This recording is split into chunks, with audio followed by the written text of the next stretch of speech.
Pues ahora sí les damos la bienvenida oficialmente a la primer conferencia impartida por la doctora Jazmín Adriana Juárez Ramírez.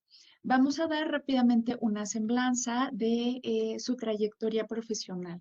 La doctora Jazmín Adriana tiene un doctorado en educación matemática por parte de la Facultad de Educación en la Universidad de Salamanca en España. Tiene una maestría en ciencias con la especialidad en física teórica y la licenciatura en física y matemáticas por parte de la Escuela Superior de Física y Matemáticas del IPN. También ha trabajado como profesora de matemáticas en el CECIT número 4, Lázaro Cárdenas del Río, y es profesora del Departamento de Formación Básica y de la sección de posgrado e investigación de la ESCOM desde el año 1996. Ha participado en proyectos de investigación en el área de matemática educativa. Actualmente cursa el tercer año de estudios de iniciación en artes visuales en la Escuela de Iniciación Artística Héctor Correa Zapata del Instituto Nacional de Bellas Artes y Literatura INVAL. Ha tomado talleres de pintura con diversas técnicas y acuarela en la Academia de San Carlos de la UNAM, la Casa del Lago en la UNAM, el Museo Nacional de Arte de Limba y el Museo Nacional de la Acuarela. También ha participado en diversas exposiciones colectivas de pintura en la ESCOM, en la Benemérita Escuela Nacional de Maestros y en las escuelas de iniciación artística del INVAL. Le damos la más cordial bienvenida a la maestra, a la doctora Jazmín Adriana Juárez, con su conferencia La belleza de la geometría. Bienvenida. Gracias. Adelante. Gracias, ¿me escuchan bien? Muchas gracias a la doctora Claudia Celia por invitarme en este evento que resulta bien importante. Ya lo mencionaba ella, el dar a conocer todo lo que se puede hacer con las matemáticas desde un punto de vista muy básico hasta un punto de vista muy general, y que estos eventos pues sean de beneficio para los profesores, para los alumnos, porque hay un problema que todos observamos cuando nos dedicamos a la docencia. Y es que a veces los alumnos nos preguntan, profesor, ¿y esto en dónde lo voy a aplicar? Entonces, a veces se les puede decir de inmediato cuáles son las aplicaciones, pero creo que a veces también se puede hacer que el alumno disfrute la matemática por la matemática misma, ¿no? Y eso a veces resulta complicado. Entonces, si les vamos dando pequeñas pinceladas, pequeños toques, una semblanza breve de dónde pueden aplicar lo que están estudiando, y no solamente a este nivel, que posiblemente ya tengan una idea más, más cercana a la aplicación, porque bueno, pues ya están en la formación de interés, sino desde la primaria, desde la educación básica, que sea que los chicos disfruten la matemática por la matemática misma y que deje de ser una asignatura en este sistema educativo donde hay un castigo si no se aprende, no lo vean como un reto difícil, sino como un reto que pueden solucionar, que pueden llevar a cabo, y que si nos damos cuenta, tanto como docentes como administrativos, quizá podríamos tener otra forma de enseñar las matemáticas, otra forma de evaluar las matemáticas, los cursos de matemáticas, y posiblemente sea de más beneficio. Nuevamente agradezco a Claudia, doctora Claudia, muchas gracias por haberme invitado. Ya lo hizo el año pasado con PI, con el Día Internacional de PI, aunque ahí yo fui un poco tramposa, y lo debo de confesar, porque no les hablé de pi, les hablé de su primo phi, ¿no? Del número áureo. Pero esta vez, dado mi interés por las artes plásticas, concretamente por la pintura, entonces me propuse hablarles de la geometría que se encuentra en las artes plásticas, pero concretamente en la pintura, porque hablar de las artes plásticas sería hablar de pintura y escultura, pero eso es otro rollo que ya espero que Claudia me invite el próximo año, y entonces ya podremos hacerlo más extenso. Entonces, espero que les guste charla, que puedan participar como lo consideren. Y bueno, pues vamos a por ello. Voy a detener voy a quitar la cámara para que esto vaya un poquito no tan lento, ¿de acuerdo? Y ya en la sección de preguntas y respuestas, pues ya nos vemos de nuevo, ¿de acuerdo? Pues muchas gracias y bueno, vamos a por ello. ¿De acuerdo? Bueno, entonces, el tema o la temática de esta primera edición del Día Internacional de las Matemáticas es las matemáticas en todas partes, efectivamente. Ustedes mismos, los alumnos, como estudiantes de una carrera de computación, pues si no hubiera matemáticas, pues no habría carrera de computación, ¿verdad? Etcétera. Sin embargo, hay otras áreas con las que posiblemente no estemos muy familiarizados por nuestra formación en el Politécnico como ingenieros, como licenciados en matemáticas o en física, que son las artes, ¿de acuerdo? Entonces, pues voy a continuar y no sé cómo mover el... Houston, tenemos aquí un problema. Así le das avanzar. Sí, ahí está, ya. Ahí Y está. entonces, bueno, las matemáticas están en todas partes. Pues sí, efectivamente, y también están en los museos, están en las obras de arte que muchos artistas nos han legado a partir de la observación que han hecho de la realidad o no. Eso lo vamos a ver un poquito más adelante. Y aquí quisiera compartirles algunos datos sobre estas dos imágenes que estamos viendo. Por un lado, estamos viendo una obra de Escher, de este pintor que le llamaban el maestro de las imágenes imposible, de las ilusiones ópticas, y que además creaba mundos imaginarios. Posiblemente ustedes recuerden el cubo de Escher, ¿sí? Que hay tutoriales para crearlo, y es muy interesante, ¿de acuerdo?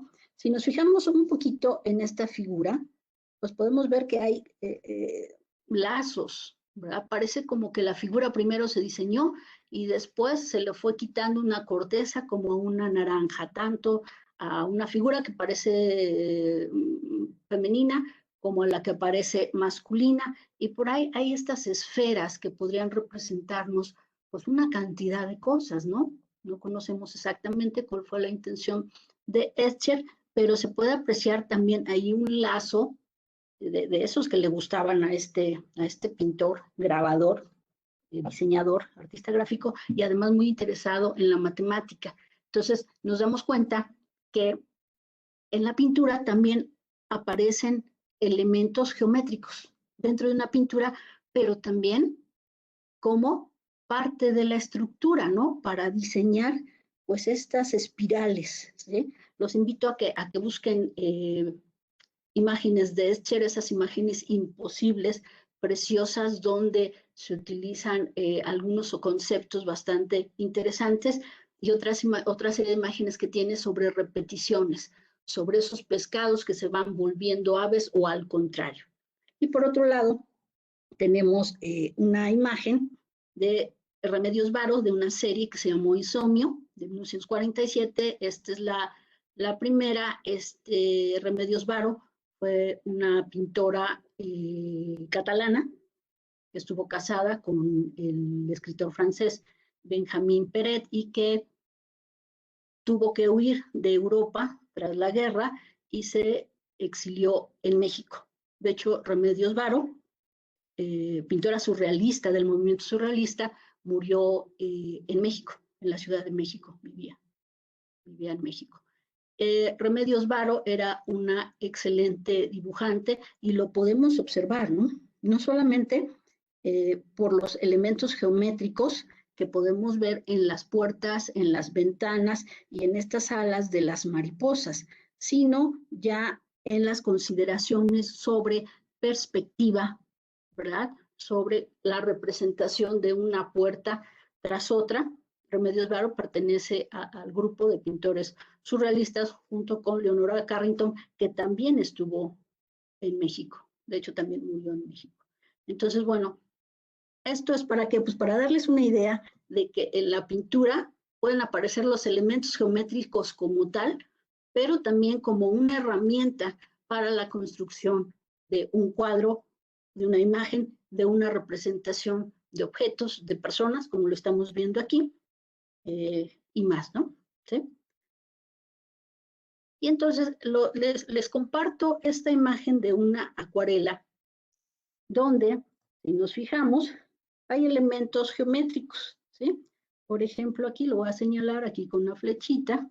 Este árbol pues, es un hexágono, ¿no? ¿De acuerdo?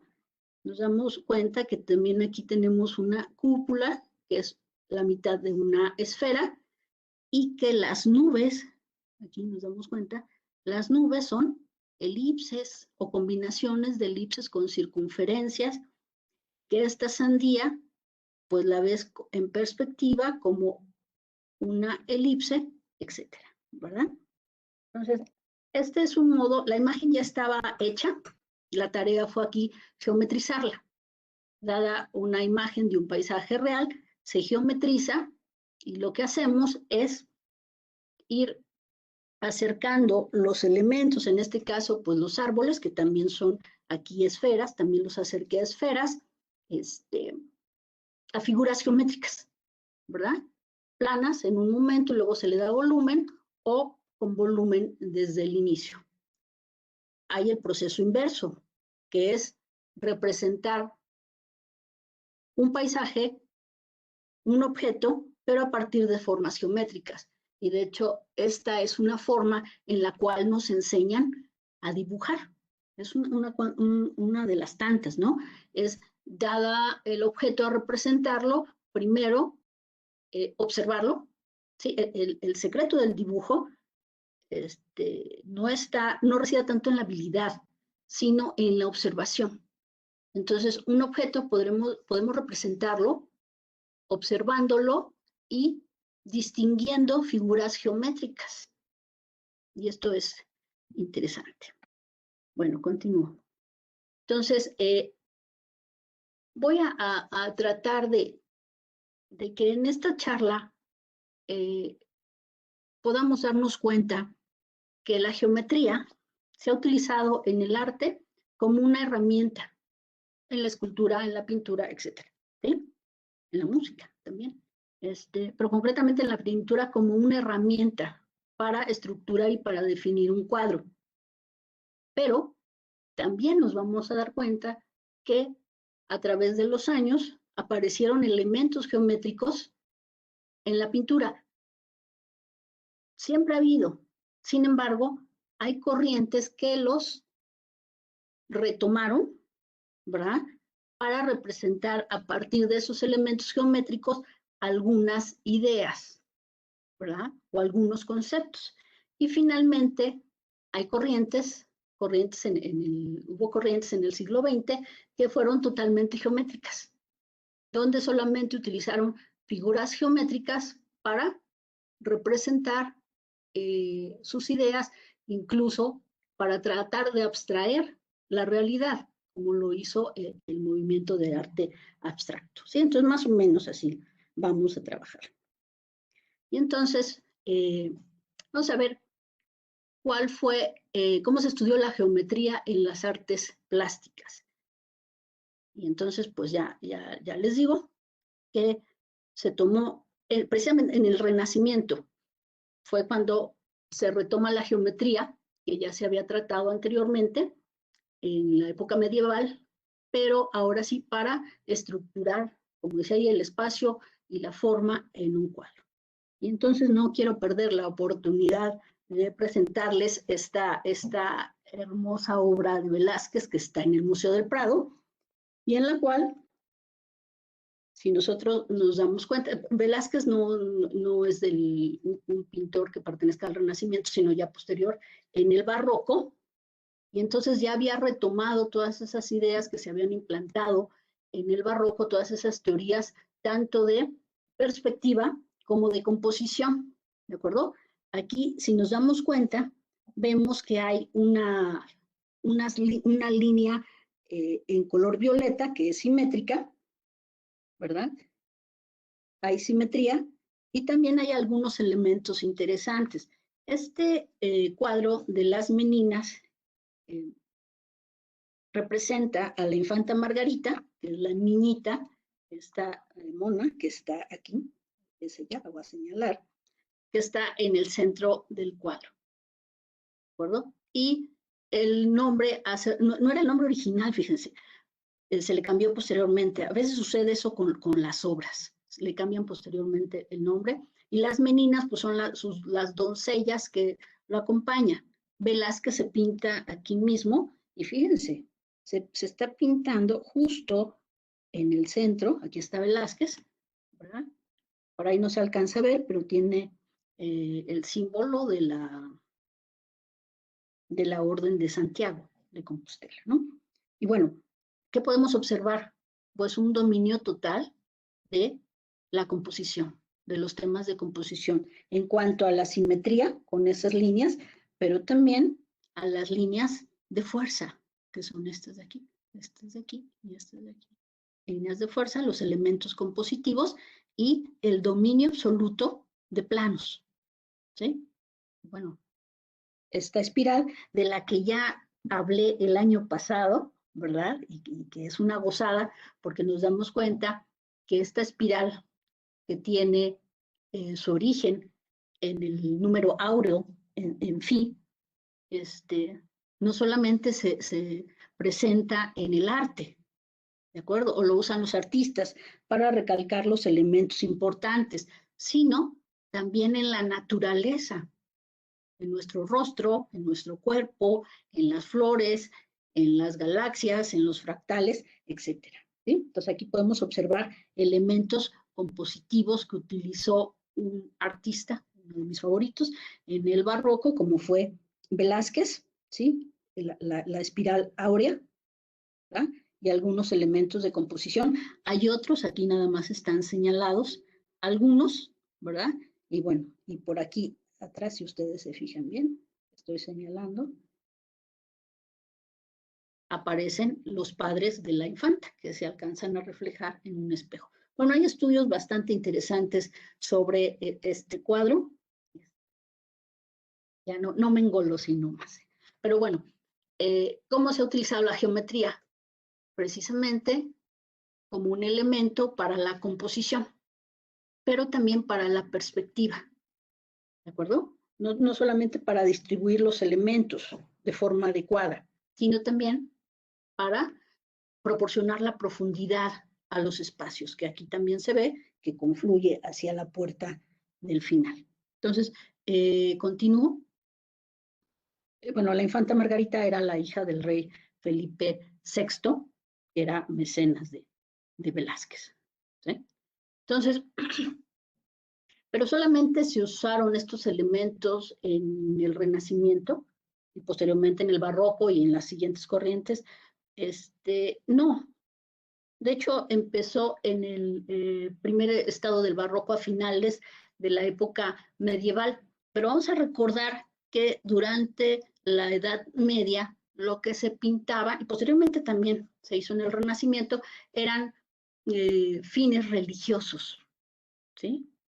Entonces era la representación de esas escenas religiosas en general, pero sin tomar en cuenta algunos elementos como las dimensiones, como la percepción, ¿de acuerdo?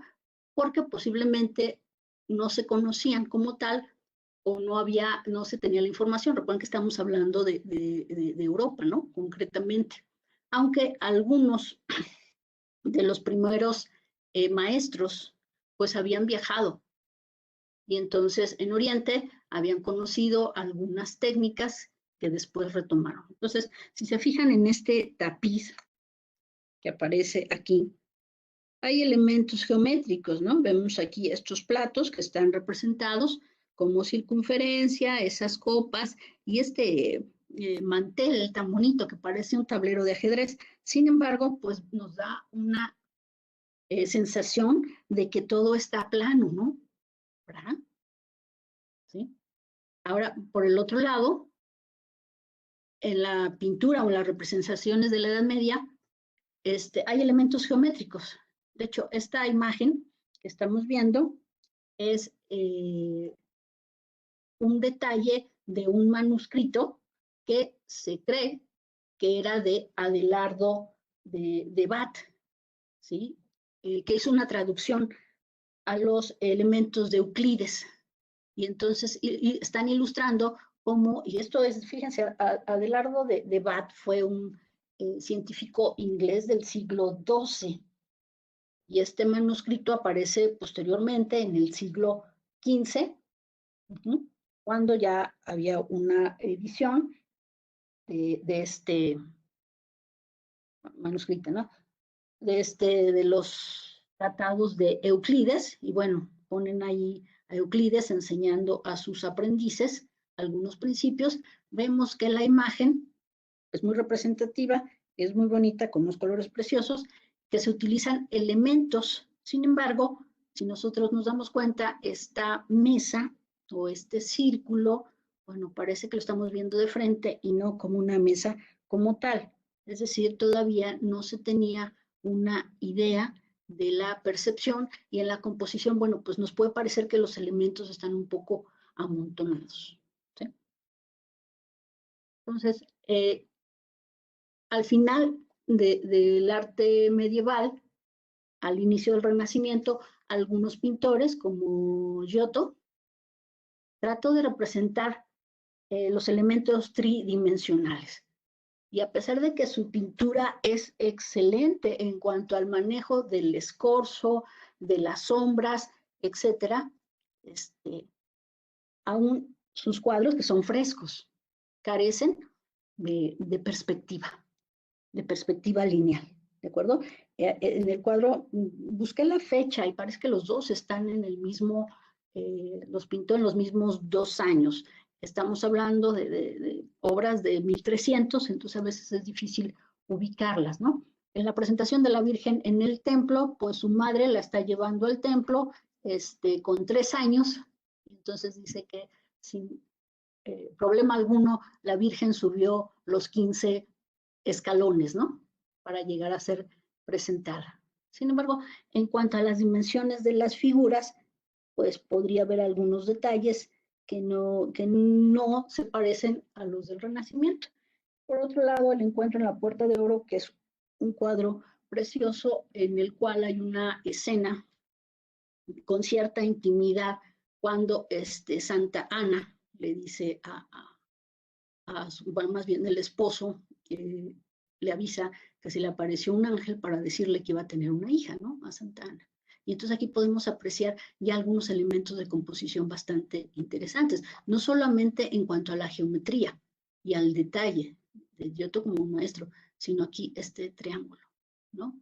Situando a los personajes centrales, ¿no? Y también por aquí ya nos está hablando de un acercamiento a una perspectiva.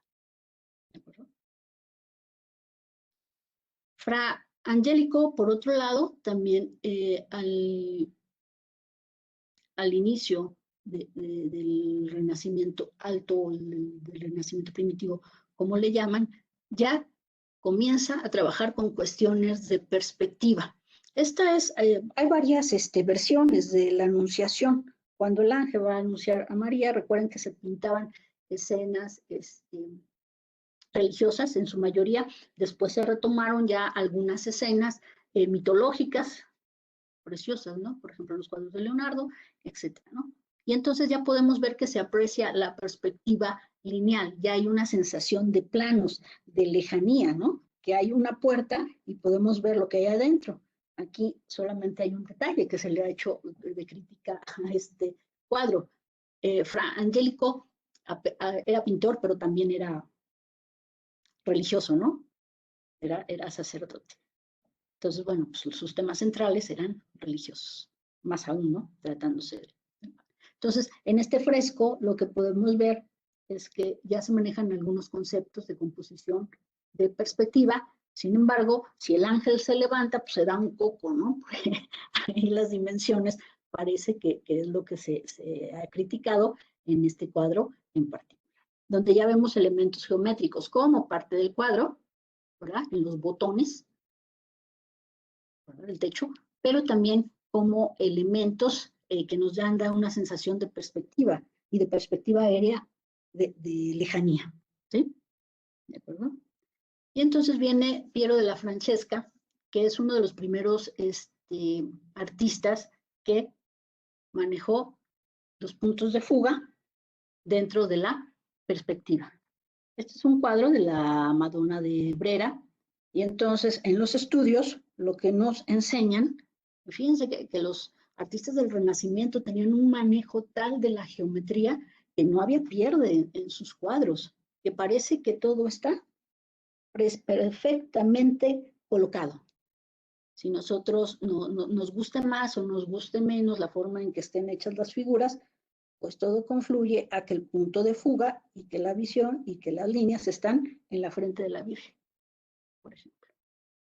Otro de los cuadros reconocidos de Piero della Francesca es la flagelación de Cristo, en donde se ve esa maestría al manejar dos planos, ¿de acuerdo?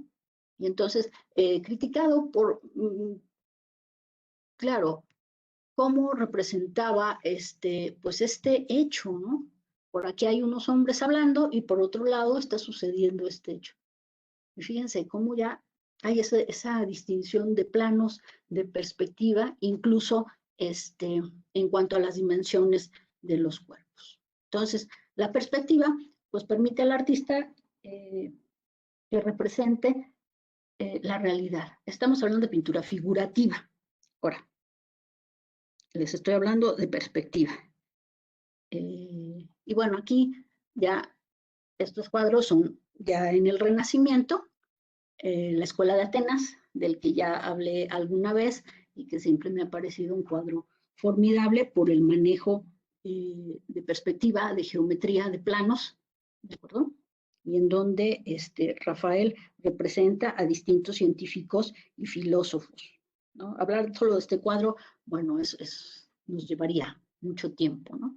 Y por otro lado, fíjense que ya los artistas del Renacimiento comienzan a utilizar toda esta geometría como parte de sus cuadros. Fíjense en el tablero de ajedrez. Este es un cuadro de Sofonisba Anguissola, una pintora italiana, ¿de acuerdo? A veces no sabemos mucho y pensamos sobre la vida de algunas artistas, pensamos que pues solamente los hombres pintaban en el Renacimiento, no, también había pintores, ¿no? Y entonces, pues ya utilizan todo esto, toda esta geometría, todas estas bases que otros se han encargado de escribir para representar escenas de la vida real. Es decir, también empieza a cambiar. Ya no solamente son escenas religiosas, también hay escenas de la vida real, como dos mujeres, la chica que aparece con el vestido rojo, vestido granate, es el artista. Se representa dentro de su cuadro. Y entonces ustedes dirán, bueno, pero ¿qué me estás contando? ¿Qué es la perspectiva? Bueno, pues fíjate que la perspectiva, nosotros cuando queremos representar un objeto, un paisaje o una persona, pues la estamos mirando en 3 dimensiones. Sin embargo, nuestro soporte, nuestra hoja, ¿verdad? Nuestro bastidor, pues tiene 2 dimensiones. Entonces vamos a pasar a la representación de tal forma que parezca que está en 3 dimensiones. La perspectiva nos la enseñan en el dibujo técnico y seguramente algunos de ustedes que estudiaron en vocacional, pues nos enseñaban, bueno, ahora ya lo hacen con programas, pero antes lo hacíamos pues a mano, ¿verdad? Y sufríamos mucho porque los maestros nos tachaban las tareas, pero ya nos enseñaban perspectiva, pero perspectiva isométrica, ¿verdad? Es decir, acá colocaban, nos hacían dibujar una base de un cuadrado y aquí con 30 grados o con 45, etcétera. Claro, aplicado de acuerdo a la carrera que íbamos a estudiar, era una carrera técnica. Entonces, pues a lo mejor eran tornillos, eran Claro, pero se puede hacer de muchas formas. Estos son algunos ejemplos prácticos y muy simples, pero nos presentan la forma en que un objeto puede aparecer en una obra y luego otro, y entonces hacer una construcción volumétrica, ¿sí? Con geometría. En el primer caso, tenemos aquí este objeto púrpura, pues tiene una base cuadrada, entonces parte de dibujar la figura isométrica de un cuadrado. Y por el otro lado está que podría ser una lámpara, ¿no? O un salero, o no sé, o un montón de cosas de eso. La base tiene 9 lados, es un eneagrama, ¿sí?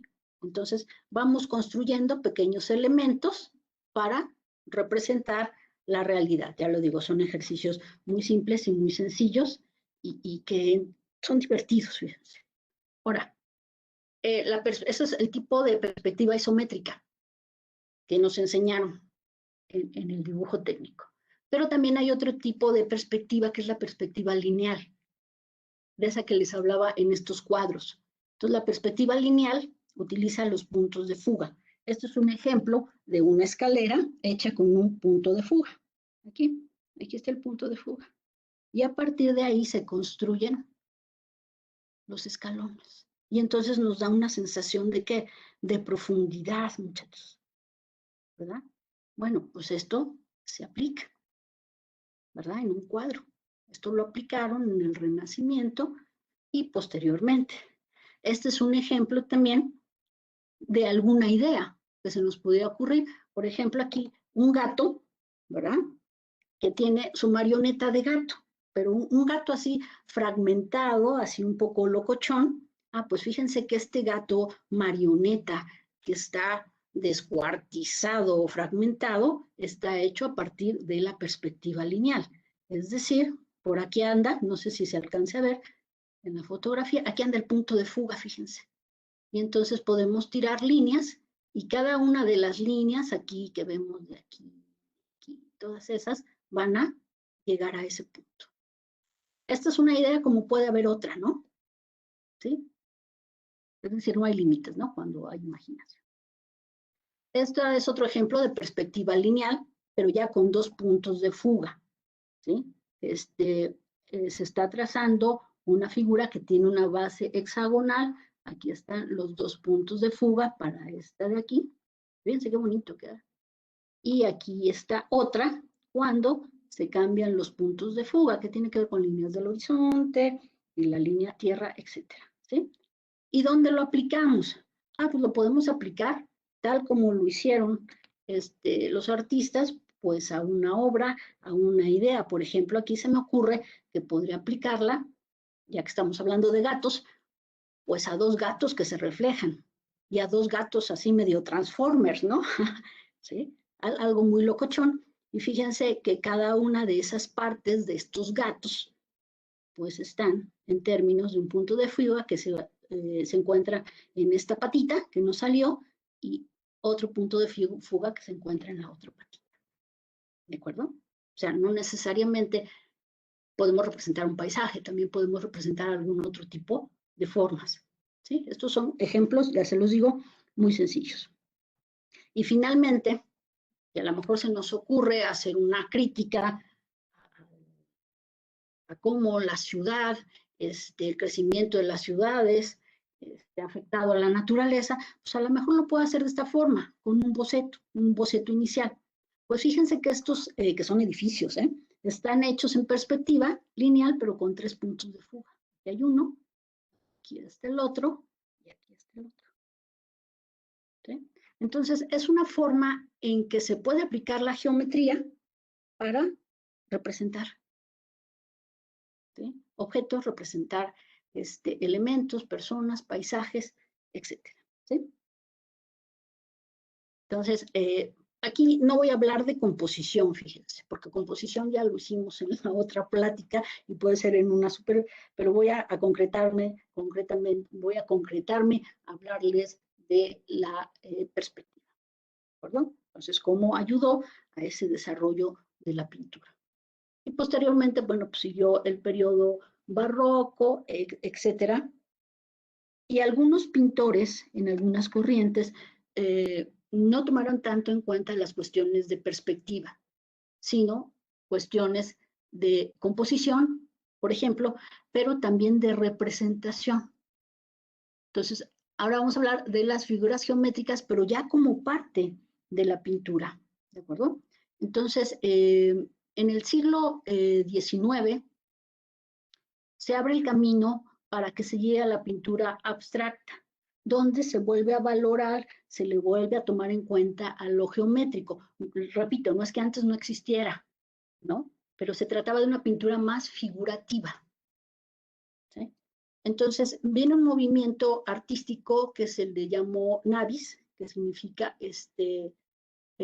profetas, y en el cual se basa más en el color y en las formas, sin importar el parecido con el mundo cotidiano. Aquí estoy presentando un par de imágenes, y fíjense que la que me llama mucho la atención y me gusta mucho hablar de ella es sobre esta que se llama tetraedros, del mismo autor. ¿Por qué? Porque si nos damos cuenta, pues podríamos pensar, bueno, ¿y qué interés puede tener una figura, ¿verdad? Un cuadro donde solamente aparecen tetraedros. Ah, porque el tetraedro que está retomando este autor para su obra, pues está relacionado con una geometría que se le llama la geometría sagrada, o que le han llamado la geometría sagrada, de la que ya les hablé también alguna vez, pero es una idea preciosa, porque este autor con esos tetraedros quería representarnos alguna idea de calor, alguna idea de fuego, no solamente por los colores. Fíjense que en esta época los colores ya son más limitados, ¿sí? Se dice que este pintor, Corbusier, tuvo influencia de Paul Gauguin, aquel con el que se murió Van Gogh, ¿no? ¿Sí? Que era muy amigo. Pero bueno, tuvo mucha influencia. Sin embargo, fíjense en estos tetraedros que están flotando ahí en el espacio de una manera preciosa, pues tiene que ver con los sólidos platónicos. Los sólidos platónicos, que son esas 5 figuras, ¿verdad?, a las que se le han adjudicado algunas propiedades y que Platón, de ahí su nombre, la relacionó con elementos, ¿verdad? El tetraedro, que está representado en la figura anterior, en la imagen anterior, simboliza al fuego. El hexaedro, el cubo, la tierra. El octaedro, el aire. El icosaedro, el agua.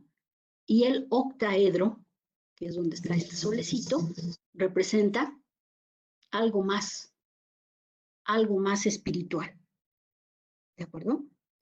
Que posiblemente sea el éter, y que tiene, ¿cuál es la característica de estas figuras? Que todos sus lados son regulares, son polígonos regulares, ¿de acuerdo? Entonces, durante el simbolismo anterior al impresionismo, se retomaban algunos elementos. La pintura tomaba ese carácter místico, se retornó a las representaciones de la mitología, ¿verdad? En algunos casos. Y entonces, bueno, al respecto del dodecaedro, Kepler decía que era el más importante de los sólidos platónicos porque tenía 12 caras como el signo del zodiaco. Eso habrá que ver si es cierto.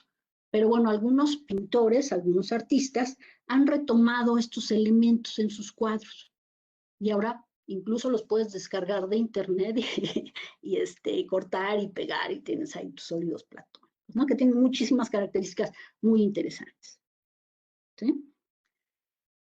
Cézanne fue uno de los pintores impresionistas junto con Van Gogh, que nos encanta, y Gauguin, del que ya hablé un poquito anterior, que comienza a pintar rechazando la perspectiva lineal y sintetizando los colores.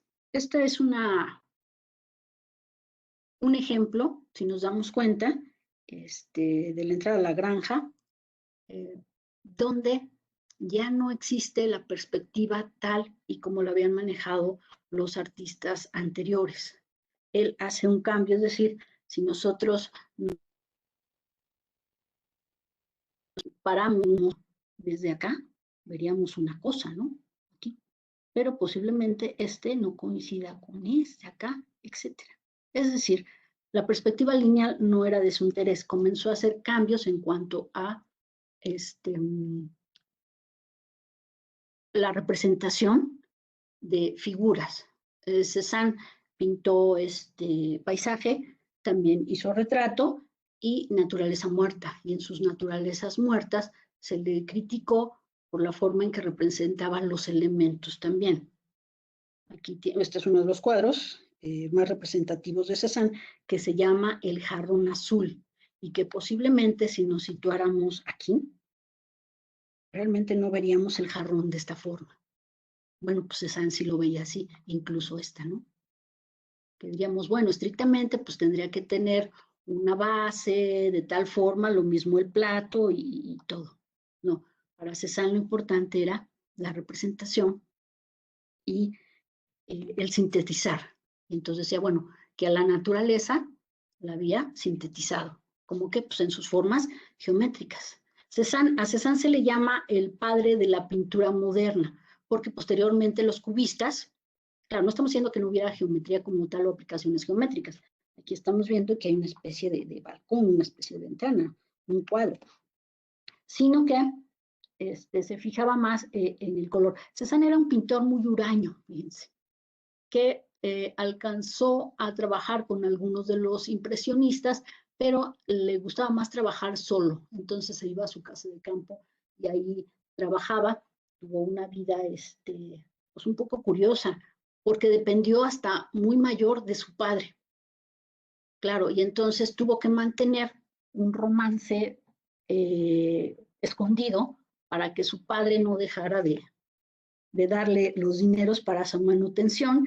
Incluso se dice que el hijo que tuvo con esta mujer, con la que después se casó, pues lo mantuvo en secreto durante mucho tiempo. Pues a lo mejor eso también influyó en las obras de Cézanne, pero esto ya es chismecito. Entonces, los cubistas, que ya ponen elementos geométricos, no como, no como parte de toda su obra, ¿verdad? Retoman estas ideas de no a la perspectiva de Cézanne, ¿sí? La vida de Cézanne es muy interesante. Y entonces vienen las señoritas de Avignon. Aquí estoy hablando solamente de algunos movimientos, porque al inicio del siglo XX hubo muchos movimientos artísticos en la pintura y le ponían distintos nombres. Estoy retomando solamente algunos me los estoy saltando. Y entonces se dice que el inicio del cubismo es con este cuadro, que fueron Las señoritas de Avignon, de 1907, pintado por Picasso, que fue un artista en toda la extensión de la palabra, que fue un excelente dibujante, empezó a dibujar desde muy niño, y entonces Picasso retomó algunas ideas de Cézanne. Algunos críticos dicen que este cuadro que estamos presentando, que es Las señoritas de Avignon, no es el primero dentro que a raíz de no es que nazca el cubismo. Sin embargo, hay algo muy interesante, fíjense, les voy a contar. Este cuadro que pintó Picasso, creo que está en el Museo de Arte Moderno de Nueva York, me parece. Este cuadro parece que está hecho así de pronto. No, Picasso, Picasso había sido un pintor figurativo que había hecho un montón de cosas y después siguió haciendo, ¿no? Grabado, tinta, bla, bla, bla, después hizo escultura, etcétera. Se dice que hay cientos de bocetos para este cuadro. Posiblemente se exagera, pero no es un cuadro improvisado. Originalmente se iba a llamar las señoritas el burdel de Avignon, pero le cambiaron el nombre. Cuando se expuso así se llamaba el burdel de Avignon, fíjense en qué año, en 1907, y entonces Picasso está retratando ahí algunas señoritas, ¿verdad? Y lo que podemos observar es que hay elementos geométricos en la obra. Aviñón, porque Picasso lo hizo estando en Barcelona y hay una calle del barrio gótico que se llama así, Aviñón. Y entonces, si se fijan, aquí hay algunos elementos interesantes o que llaman la atención, que es, por ejemplo, esta. Y uno dice, ay, pero qué feas están. No, no están feas. No me parecen feas. Picasso había acudido a una exposición de arte africano y quedó muy impresionado con las máscaras, que retomó más tarde en su obra, incluso cuando ya empezó a hacer cerámica, ¿no? Y escultura, ¿de acuerdo? Eso por un lado. Y por otro lado, ya nos damos cuenta de una descomposición de los elementos del cuadro, ¿sí? Que ya no están de la forma como se hubiera hecho tradicionalmente. También se dice que Picasso retomó esta posición que tienen estas señoritas de esos cuadros de las bañistas que habían hecho los pintores impresionistas y que anteriormente también se habían tratado en el romanticismo, ¿no? No sé si en el simbolismo. Entonces aquí ya hay algunos elementos, vemos algunas partes de las figuras ya como figuras geométricas, ¿verdad? Y además que ya se está jugando con los planos, como si se hubiera pintado, se hubiera descompuesto, luego se hubiera pegado, ¿verdad? Bueno, se dice que a Picasso no le gustó que le cambiaran el nombre, que se lo cambió un crítico, y que este cuadro fue muy rechazado en su momento, ¿no? Incluso como había rivalidad con Matisse, que Matisse estaba muy, muy enojado con esto. Pero bueno, entonces viene el cubismo. Y el cubismo se apoya en estos principios, en estos cuadros de Cézanne. El cubismo pasó por varios momentos. No fue, fíjense que fue un movimiento, pues muy importante para el arte moderno, porque ya aportó la forma en cómo se puede estructurar una obra de otra manera. ¿Sí? Presentó muchos cambios. Y entonces, aquí en este paisaje de las casas de la colina, vemos cómo se están representando casas, pero ya no hay una perspectiva ni aérea ni lineal. Ya está rechazada totalmente. Y entonces Picasso, voy a representar la puerta enfrente, pero también quiero representar la puerta de atrás, pues lo puedo hacer en un mismo plano, ¿verdad? Y entonces vemos que ya hay elementos geométricos que puedo distinguir totalmente, incluso en la lejanía, en las montañas, también. El cubismo tuvo varios periodos, digamos, las señoritas de Aviñón sería el precubismo, un cubismo primitivo, y posteriormente los pintores siguieron trabajando. Pablo Picasso trabajaba con Braque, y entonces pintaban juntos, eran amigos, pero no pintaban lo mismo. Esta obra de Picasso sería de lo que se le llamó el cubismo analítico, ¿sí? Entonces, no hay que pensar que en el cubismo era pues simplemente tomar las planos y ponerlos uno encima de otro. No, se hacían estudios anteriores a cómo se quería representar, ¿de acuerdo? Este cuadro, el de la mujer con mandolina, es del cubismo hermético, donde ya se había una limitación, no solo en las formas, porque si nos fijamos, sí parece una mujer. Es decir, el cubismo no es precisamente abstracción. De hecho, Pablo Picasso nunca fue un pintor abstracto. Ya hay formas, nos insinúa que es una mujer. Incluso podemos distinguir ahí un seno, ¿no?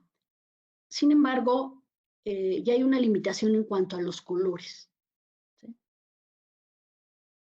Ahora, aquí vemos un retrato de Pablo Picasso que hizo también el pintor cubista Juan Gris, en donde de nuevo el rostro se representa a partir de planos, lo mismo el cuerpo, y Diego Rivera también incursionó en el cubismo. Nada más que en este caso ya era un cubismo, ya en casi una etapa final, en donde, fíjense que a diferencia de los casos anteriores, parece que hay planos con las figuras superpuestos. Y una aportación muy importante del cubismo fue el collage, donde Pablo Picasso, con el grupo de pintores cubistas, empezó a integrar elementos que no eran pintura, que podía ser papel, que podía ser de otra naturaleza. ¿Sí? Entonces, bueno, Diego Rivera no solamente tiene este cuadro, que es el retrato de Martín Luis Guzmán, también tiene otros, y donde podemos apreciar los elementos geométricos de todas maneras.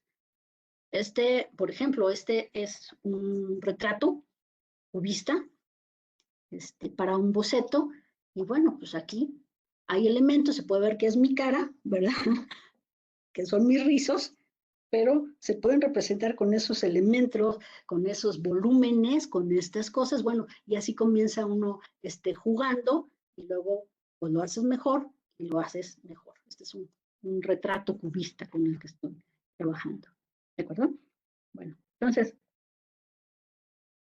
el orfismo fue otro movimiento, y entonces se va encaminando más hacia la abstracción, aunque en el orfismo no todas las pinturas son, pues se pueden distinguir personajes.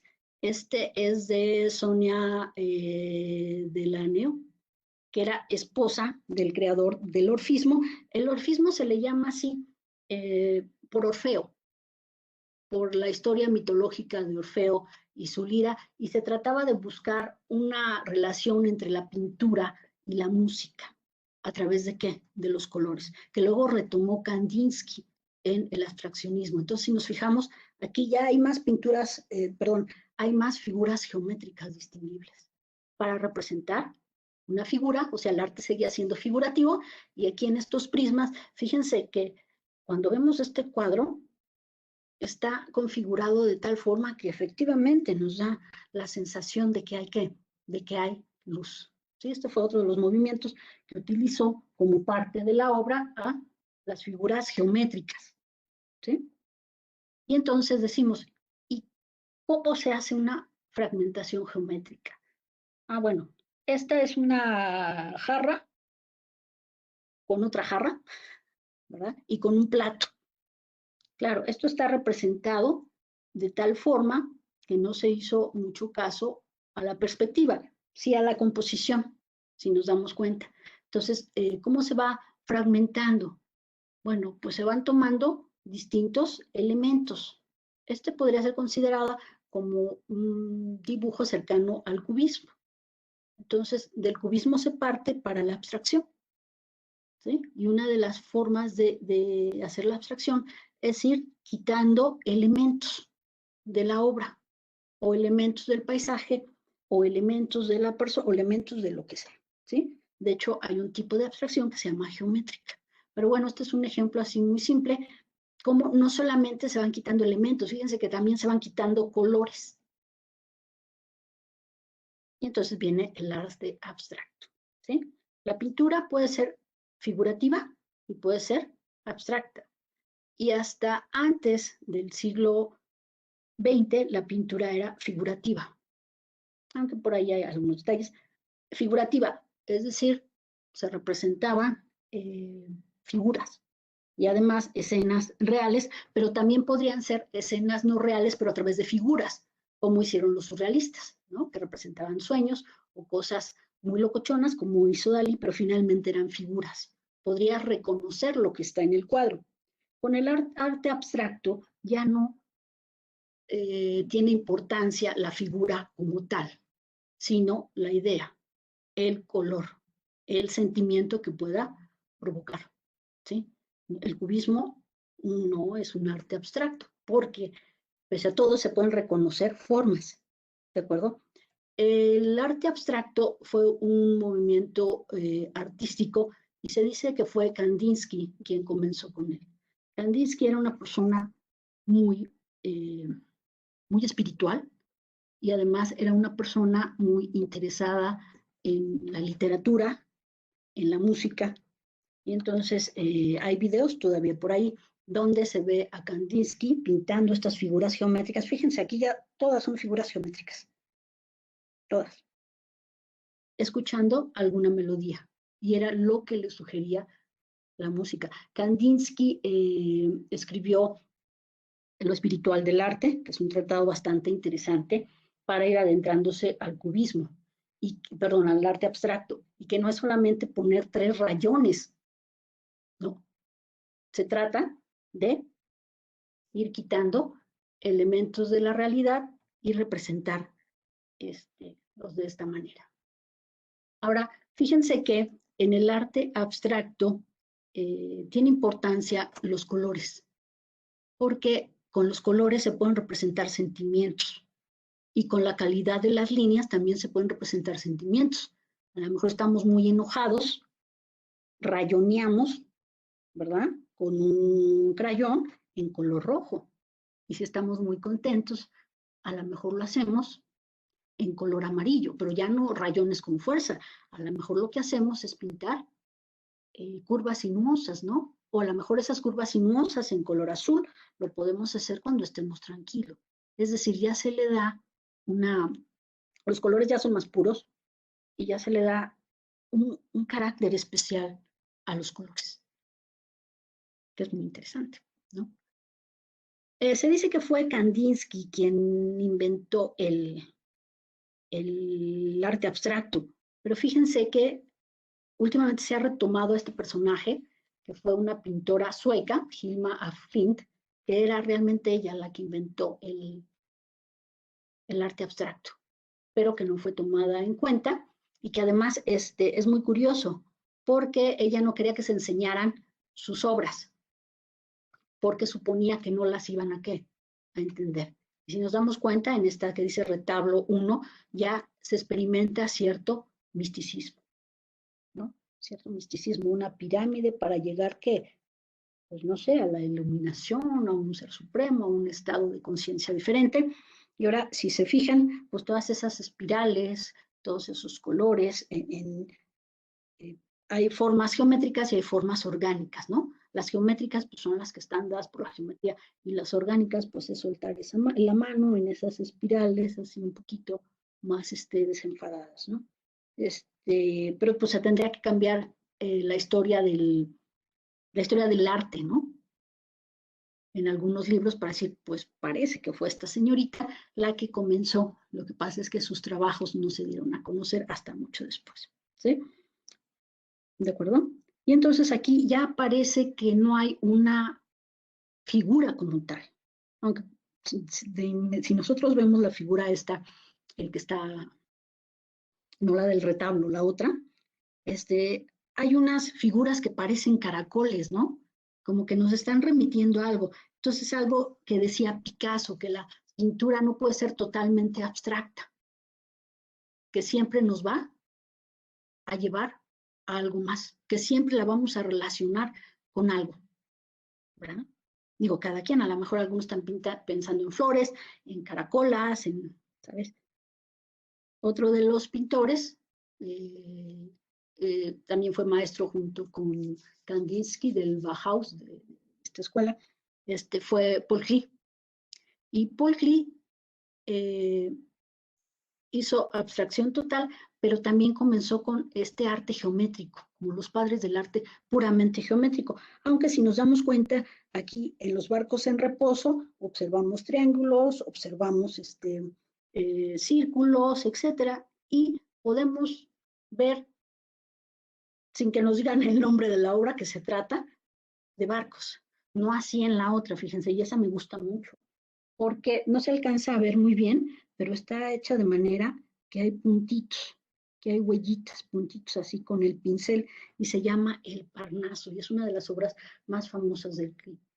Y uno se podría, el Parnaso, ¿no? Que era el lugar donde vivía Apolo con las musas. Uno puede decir, pero qué atrevido es ¿no? De representar el Parnaso de esta manera. Pues lo hace totalmente ¿con qué? Con elementos geométricos, ¿sí? Y no solo eso, también con los colores, ¿de acuerdo? Ese amarillo esos contrastes con azul que quiere darle pues ese carácter de celestial, ¿no? Pero también se puede distinguir que hay una casa, que es un lugar, ¿de acuerdo? Entonces, ¿cómo se abstrae? Aquí puse un ejemplo de cómo se abstrae un modelo real, ¿de acuerdo? Y fíjense bien, aquí hay una ventana y hay un arbolito por ahí. Entonces, si se quiere representar de manera figurativa, bueno, pues haríamos una copia real o quitaríamos algunos elementos de tal forma que pueda verse que es un árbol a la izquierda, un árbol a la derecha, una cerca, etc. Sin embargo, una de las formas de abstraer es ir quitando elementos del cuadro y representarlos mediante pinceladas, ¿sí? Por ejemplo, fíjense aquí en el primer caso, bueno, pues se hace un marco, después se representan algunos elementos, como esta calle de aquí pues está representada aquí. El árbol, bueno, pues son estas pinceladas, etcétera. Se está abstrayendo. De tal manera que sigues quitando elementos, sustituyéndolos por formas un tanto geométricas y llegando a esta forma final. Que si tú la ves, pues podrías decir que no es un árbol, ¿no? ¿Verdad? ¿Por qué? Porque en la abstracción, fíjense que no solamente se trata de sustituir y quitar y poner formas geométricas, sino de también trabajar con los colores, ¿de acuerdo? Entonces, a veces pensamos que el arte abstracto solamente es hacer rayas. No. Muchos de los pintores abstractos habían sido pintores figurativos y dominaban totalmente el proceso de pintar. Y después, bueno, lo intentaron y experimentaron con la abstracción, ¿de acuerdo? Entonces, por ejemplo, hay varios tipos de abstracción. Voy a centrarme en esta abstracción geométrica. Entonces, aquí estamos partiendo, es un ejemplo muy simple, tratando de imaginar cómo llegó Piet Mondrian a representar sus árboles. Se parte de un modelo original que es un árbol, y luego que voy sustituyendo las formas del árbol, ¿por qué? Por líneas. Hay un proceso de sintetización. Ya las ramitas no las pongo, incluso quito el color y después termino con otros colores, utilizando otros colores. Y quien vea esta forma no dirá que es un árbol, solamente el autor. ¿De acuerdo? ¿Sí? Piet Mondrian fue un pintor figurativo al inicio, de hecho tiene un autorretrato genial que a mí me gusta mucho, pero después incursionó en esta sintetización geométrica hasta llegar a cuadros puramente geométricos, que vamos a ver más adelante. Estos son los árboles de Piet Mondrian, y esta la tomé tal como está, porque fíjense que esta imagen es muy interesante, porque está partiendo de cómo iba representando este pintor holandés unos árboles, ¿no? Nos pueden gustar más o menos hasta llegar a una representación totalmente, ¿qué? Abstracta. Y donde hay elementos geométricos. Digo, aquí hay líneas orgánicas, muchachos, como estas, líneas orgánicas, pero también hay elementos geométricos. ¿Verdad? Entonces, esos son los distintos árboles, no todos que pintó Piet Mondrian, porque aquí pues, podemos ver que es un arte totalmente figurativo. Lo vemos y decimos, es un árbol, ¿verdad? Aquí también podríamos decir, es un árbol. Sin embargo, conforme vamos avanzando, a lo mejor aquí ya a la vez dices, no es un árbol, yo veo una cara, ¿no? Por eso le digo que el arte abstracto, tal como lo decía Picasso, no puede ser abstracto totalmente. Aunque los pintores abstractos lo defendían como la pintura pura, ¿no? De acuerdo, que era volver a la naturaleza. Y bueno, acá pues ya no tendría, yo no les digo que es un árbol, pues a lo mejor no se dan cuenta que es un árbol, ¿sí? Y entonces viene el arte geométrico. Y hay un movimiento interesante que se llamó el suprematismo, ¿sí? Encabezado por el pintor ruso Kazimir Malevich. Y ya es totalmente utilizar elementos geométricos en la obra. ¿De acuerdo? Y entonces, bueno, aquí Malevich, uno de sus cuadros más conocidos es el cuadrado negro. Y es la sintetización por la sintetización en sí. ¿De acuerdo? Y entonces puede parecernos que es muy simple, pero ¿de qué se trata? De tener un lenguaje novedoso, claro, pero aparte dirían, bueno, ¿y dónde está la novedad? Pues precisamente llegar a esas formas simples, ¿no? Y además bidimensionales, porque esta corriente pintó en 2D, no hay volumen, ¿no? ¿Sí? Y bueno, estos son algunos ejemplos del arte geométrico. Y incluso también podría decirse que había ciertas características en cuanto a los colores empleados, ¿de acuerdo? Posteriormente, también de la escuela rusa viene el constructivismo. Y aquí, bueno, por ahí se dice que el constructivismo fue una consecuencia del suprematismo, pero para que se entendiera más por las masas. Y entonces aquí ya se permitió otro tipo de colores y también ya se pueden apreciar volúmenes, ¿de acuerdo? Y esta es aquí ya estamos viendo que son composiciones abstractas, que posiblemente parten de una figura hasta llegar a un proceso total de abstracción o no, ¿de acuerdo? Y pues, también, claro, recuerden que estos grupos, pues, era por países posiblemente, así como las dos anteriores eran de una escuela rusa con más rigidez, pues también otros autores dijeron, bueno, pues nosotros también queremos nuestra corriente, que tenga que ver con lo geométrico, y viene el neoplasticismo. Este cuadro de Piet Mondrian, que seguramente lo conocen porque lo han visto de manera decorativa, y se dice que esta pintura puede ser muy decorativa, pero realmente la pintura en general es decorativa, ¿no? ¿De acuerdo? Entonces, el neoplasticismo es el constructivismo ruso, holandés. Lo adoptan y entonces en figuras planas, este es el mismo de los árboles, pues con una serie de reglas, con una serie de tratados, porque cada corriente tenía sus tratados, empiezan a hacer este tipo de obras, donde hay rectángulos, cuadrados y se trabaja con los colores primarios,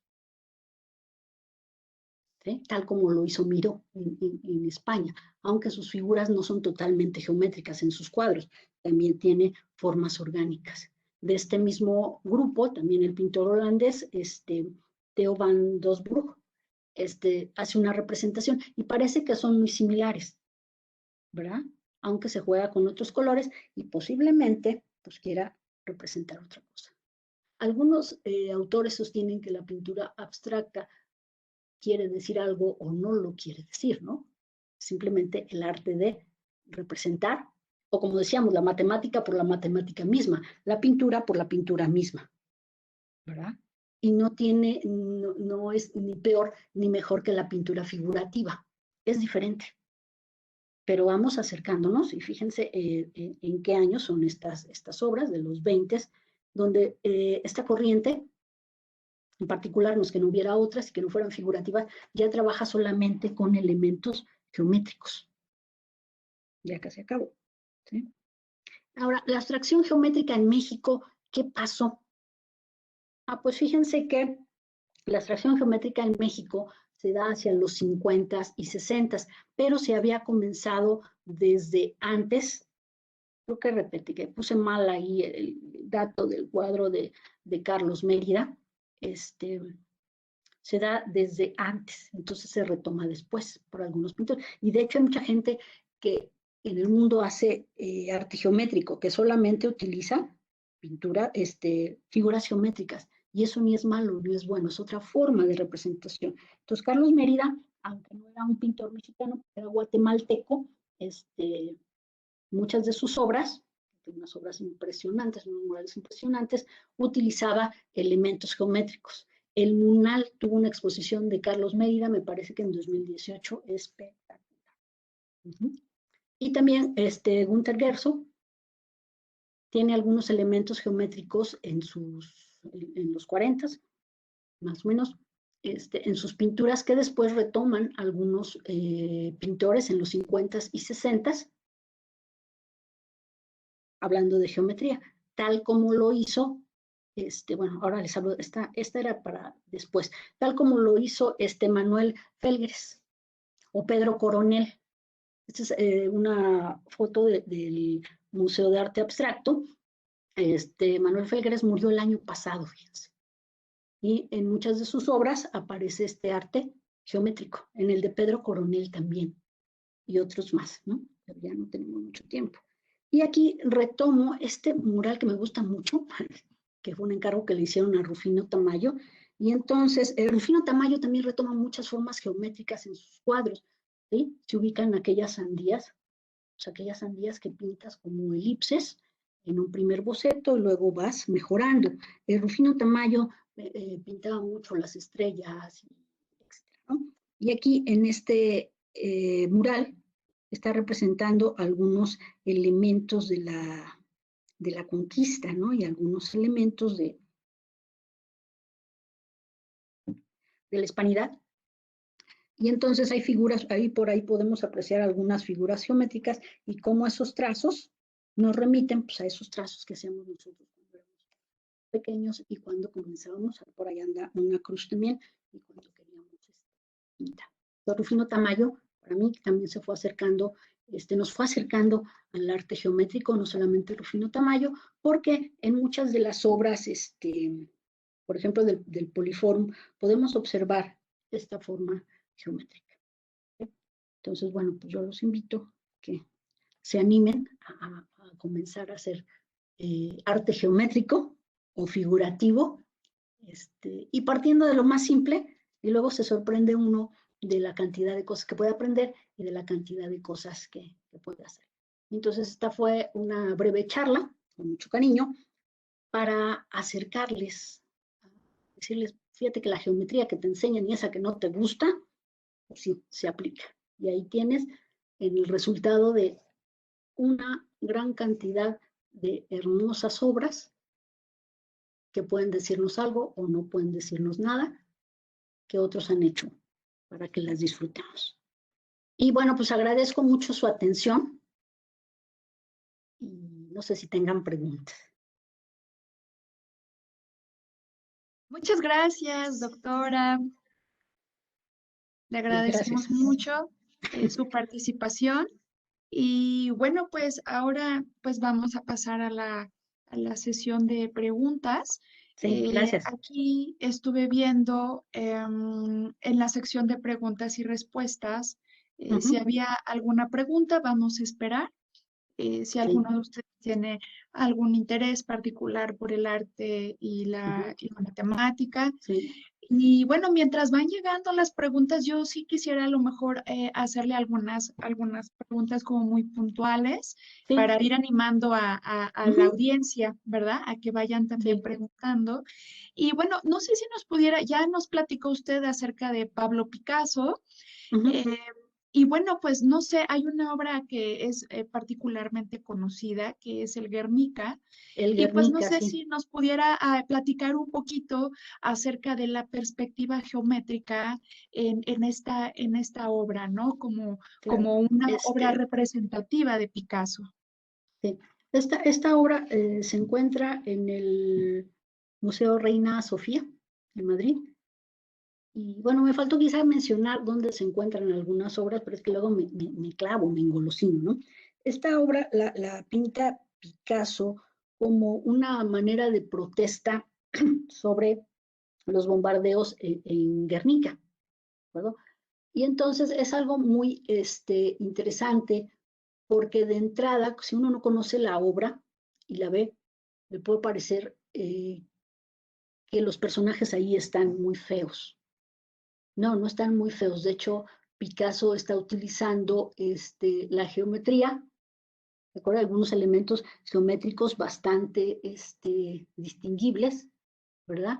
No como tal una perspectiva de profundidad, pero sí se puede apreciar. Y una de las cosas que a mí me gusta mucho del Guernica, que he tenido la oportunidad de ver en 2 ocasiones, es cómo este pintor con blanco y negro pudo representar una escena pues tan dramática, ¿no? Y tan triste de la historia. Por ahí algo que llama mucho me llama mucho la atención, un personaje, no tiene pierde el Guernica, es la madre que está abrazando ahí al hijito y está llorando. Y uno puede decir, bueno, pero es que las manos en los personajes pues no se ven como las manos que las manos nuestras, sino se ven como de una forma, deformes. No te fijes en eso, ¿no? Ahí estaba utilizando un poco de una visión tal que se pudiera apreciar de varios lados, porque si nos fijamos en la figura no se me ocurrió poner Guernica, si nos fijamos en la figura del caballo que está por ahí agonizando por los bombardeos, también podemos ver cómo se ven los ojos juntos. ¿De acuerdo? Que no lo vemos ni tres cuartos, ni de frente, ¿verdad? Ni de perfil, pero están los dos cuadros, los dos ojos juntos. Entonces es interesante. Hay pues algunos videos sobre la historia de cómo fue transportado, etcétera. Bueno, pues gracias por preguntar, Claudia. Muchas gracias. Pues mire, si ya llegaron varias preguntas de Ángel Humberto Ramírez. ¿Cuál es su pintor favorito? Oh, híjales, no podría decir que tengo un favorito. Tengo muchos, pero de los que me saltan las lagrimillas cuando veo sus obras, yo creo que es número 1 Velázquez, número 2 Joaquín Sorolla, pintor valenciano, también digamos que un pintor impresionista español. Rembrandt me gusta mucho y no sé, me gusta también Lucian Freud. Y mexicanos, bueno, pues podría ser María Izquierdo, yo creo que es de mis pintoras, y Germán Gedovius, por ejemplo, también es mi pintor. Pero hay muchos. Luis Nishizawa también, no paro, pero si me dieran a escoger solamente uno, pues me quedaría con Velázquez. Con Velázquez. Pues sí, para que también Gracias. empiecen ustedes también a impregnarse, ¿no? De esta cultura de el arte y la geometría. Claro. Nos pregunta Aldo Charis de BC, siempre me ha dado curiosidad cómo calculan el valor de las obras. El valor de las obras. Fíjate que ahí no tengo mucha experiencia, porque como pintor novato, yo vendo a mis amigos, ¿no? Entonces, ahí hay cuestiones de amistad. Pero muchas personas, el mercado del arte es un poquillo salvaje, porque o vendes por tu cuenta o lo haces por el medio de una galería. Y entonces los galeristas, como son los que pagan los impuestos, los que representan, se quedan con un porcentaje muy alto. Entonces, algunos autores sugieren que sea en términos del tiempo que invertiste. Pero como tal, pues no lo sé. Hay distintos mercados, hay gente que se va al jardín del arte y vende su obra y más o menos dice, pues tienes que hacer una pequeña cuenta o relación de lo que te llevaste en materiales, qué tipo de materiales le estás metiendo y del tiempo que invertiste. Y además, también depende mucho si es a lo que te dedicas, qué es con lo que vas a sobrevivir, o si tienes alguna actividad alterna y entonces, bueno, a lo mejor te abaratas un poquito, ¿no? Pero eso no lo sé conscientemente cómo se les da ya a obras que son vendidas en miles y millones, ¿no? Gracias. Gracias. Pues ya empezaron a llegar muchas preguntas. ¿Qué opinión tiene de las representaciones geométricas en las obras de Van Gogh? Ay, Van Gogh me gusta mucho. No lo puse ahora porque hablar de Van Gogh nos llevaría yo creo que toda una plática. A Van Gogh se le considera como un pintor impresionista, aunque realmente él no tuvo mucho contacto con los impresionistas. Y afortunadamente se puso muy de moda y se le rescató a raíz de que alguien compró un cuadro. Van Gogh en sus tiempos dicen que fue muy ignorado. También viene toda esa historia de mártir que le colgamos a Van Gogh, lo mismo que a Frida Kahlo. Y entonces nos gusta. ¿Por qué? Pues porque nos gustan los mártires. Entonces decimos, pues sufrió mucho, pues vamos a ver al pintor que sufrió mucho, ¿no? Y que se ha representado en el cine, en el teatro, y es bastante interesante. Tiene algunas representaciones, yo creo que no totalmente geométricas, pero sí de tipo orgánico en la noche estrellada, cómo representa las estrellas como esas circunferencias amarillas sobre la que incide.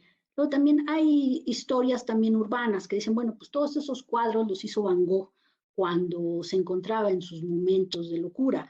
No, porque en esos momentos estaba medicado y no podía pintar. También lo que dicen, que no vendió un cuadro en su vida. Pues su hermano era galerista, entonces, pues, ¿cómo no le vamos a echar la mano a los hermanos, no? Van Gogh me gusta mucho, qué bueno que se está rescatando. Se le ha hecho mucha crítica porque no, sus elementos de dibujo, ¿cómo decirlo? No eran muy formales, sin embargo, tenía un manejo de la pincelada que es creo que es el mayor mérito de Van Gogh, que después no hizo nadie y antes no había hecho nada, la forma de la pincelada. Creo. Muchas gracias. Y bueno, ya nos preguntan otras cuestiones también como muy personales de cuál es su corriente favorita y El por qué se impresionismo. quedaría con Velázquez. El impresionismo yo creo que es mi corriente favorita porque fue de las primeras que estudié, pero hay muchas, ¿no? Pero el cubismo también me gusta, pero mi favorito es el impresionismo. A lo mejor por toda esa idea romántica de los pintores en París, que ya retrataban la vida cotidiana, no lo sé. Gracias. Y bueno, sí, ya llegaron ya muchas preguntas. Dicen, ¿por qué se quedaría con Velázquez? Híjoles, alguna vez vi un video que decía, ¿por qué cómo sabes que Velázquez es Velázquez, no? Pues yo creo que no le hacía falta nada, era un pintor que retrataba las escenas reales y las no reales de una manera espectacular. Cuando estás frente a una obra de Velázquez como Las Meninas o Las Hilanderas o Los Borrachos, bueno, no puedes ni hablar, ¿no? Porque es tal sin ser hiperrealista, ¿no? Creo. Es tal la naturaleza de los personajes que te transmite que estás ahí mismo en la obra, ¿no? Con Baco y los borrachos, ¿no? Echándote ahí la copita. Creo que aparte de ser una persona que manejaba totalmente la composición, la perspectiva, era, no sé, un pintor extraordinario, las dimensiones, era un pintor extraordinario, no lo sé. No sé, Vamos a ver otra y ya estamos casi por terminar. ¿Qué opina del arte de Caravaggio?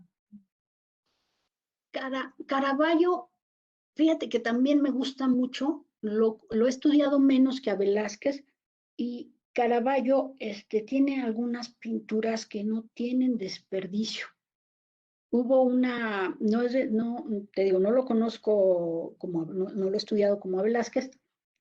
Hace 2 años en el Museo Nacional de Arte hubo una exposición de Caravaggio y desgraciadamente solamente pudieron traer un cuadro, ¿sí? Pero afortunadamente eso, así como a veces nos preguntamos, híjoles, ¿por qué organizan este tipo de eventos donde nada más traen un cuadro? Porque imagínate traer todos los cuadros que te los presten, con qué cuidado se tiene que hacer. Sin embargo, sí sirven ese tipo de exposiciones, pues cuando no puedes ir al país en donde están esos cuadros que te gustan, ¿sí? Entonces, yo creo que se está buscando la manera como lo hizo en Munal, como lo están haciendo ahora con la exposición de Van Gogh que está aquí en Villalongín, en el Monumento a la Madre, de acercar el arte a las personas. También se ha hecho con algunas exposiciones de Leonardo, que es otro tema. Caravaggio me gusta, tiene algunas obras que realmente pueden llegar a ser casi hiperrealistas, ¿no? Como La Medusa, y Baco. De hecho, también tiene una representación de Baco, pero a diferencia del Baco de Velázquez, este Baco de Caravaggio es casi un adolescente, es un jovencito, ¿no? En el de Velázquez, pues se ve un hombre borracho, incluso con la nariz, los borrachos con la nariz roja, etc. No sé. quizá debo estudiar un poco más a Caravaggio. Gracias. Y bueno, pensaría que esta sería como la última, porque Ujú. ya está un poquito fuera de tiempo. ¿Qué opinas sobre las críticas de Avelina Lesper? Con híjales, fíjate que Avelina Lesper, es Avelina. Avelina Lesper, pues está haciendo su chamba como crítica de arte.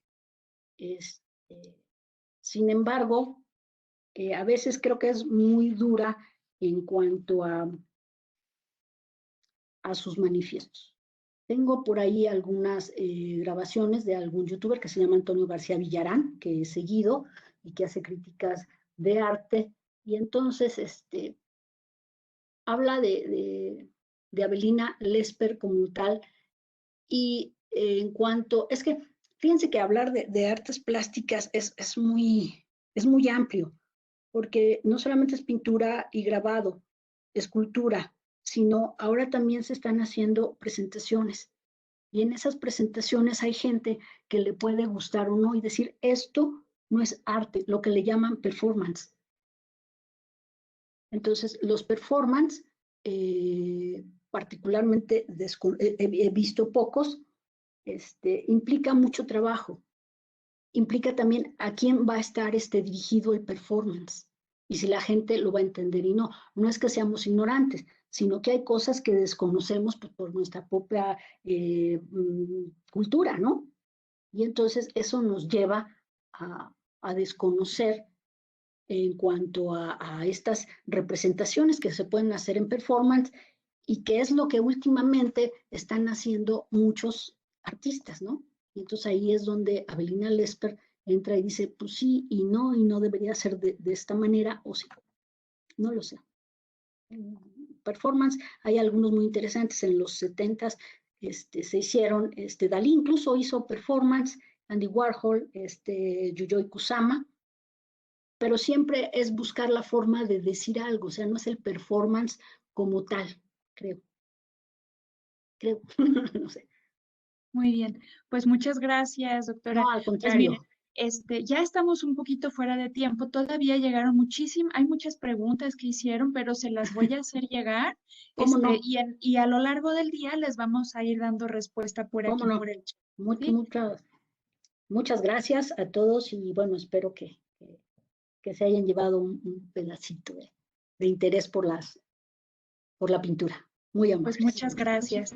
Bueno, pues bueno, a manera de cierre, pues se otorga el presente reconocimiento a la doctora Jazmín Juárez Ramírez por haber impartido la conferencia La belleza de la geometría en el marco de las actividades académicas de la primera edición del Día Internacional de las Matemáticas en SCOM, realizada el Muchas 16 gracias. de marzo del 2021, Ciudad de Muchas México, gracias. a los 16 días de marzo del 2021. La técnica al servicio de la patria, maestro en ciencias, Andrés Ortiz de Campos. Muchas Muy gracias. amable. Muchas gracias a todos y bueno, que estemos bien. Gracias a usted. Gracias, Gracias. doctora. Qué amable. Muy Muchas amable. gracias. Gracias. Un aplauso desde sus casas para la Gracias. doctora. Muy Que amable. estén bien. Gracias. Muchas gracias.